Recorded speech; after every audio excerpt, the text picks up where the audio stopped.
Alam mo ba yung pakiramdam na ginagawa mo na ang lahat para maprotektahan sila pero wala silang tiwala sa'yo? Yung tipong kapakanan lang naman nila ang iniisip mo pero parang hindi sila natutuwa na may nagtatanggol sa kanila. Paano kung walang ibang makakapagligtas sa kanila kundi ikaw? Itutuloy mo pa rin ba ito kahit na ayaw nila o ititigil na lang ang ginagawa mo? Kung may sagot ka ay pakilagay ito sa comment section at babasahin ko.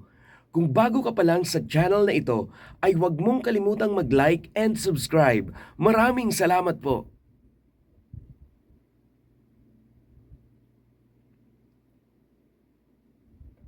Magandang gabi sa lahat ng ating mga masusugid na tagapakinig dito sa Aswang Radio. Ako ang inyong lingkod, DJ Popoy, at heto na naman tayo sa isang kwento na patitindigin ang ating balahibo sa mga nakakakilabot na kaganapan at makabuluhang aral. Sobrang relevant ang kwentong ito sa panahon ngayon na humaharap tayo sa isang krisis. 'Di ba?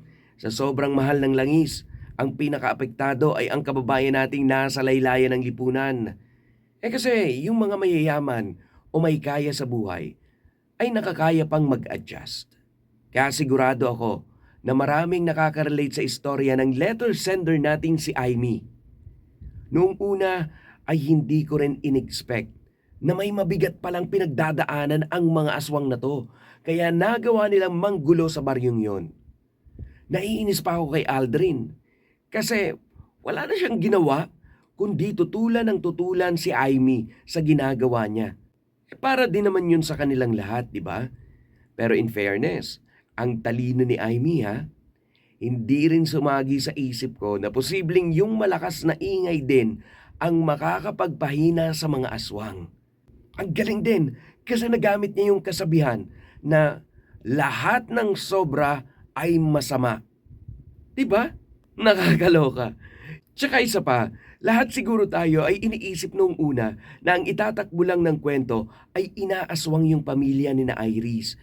Tapos itong si Aimee na noong una ay hindi nila pinagkakatiwalaan ang tanging makakapagligtas sa kanila. Yun pala, pare-parehas tayong walang alam. Pati itong si Aimee na ang kontrabida pala ay sila.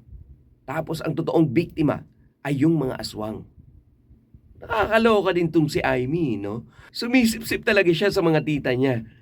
Typical mindset ng mga taong gustong makaangat sa buhay. Pero in the end, na-realize din naman niya na yung mga taong tinitingala niya ay mga makasarili pala.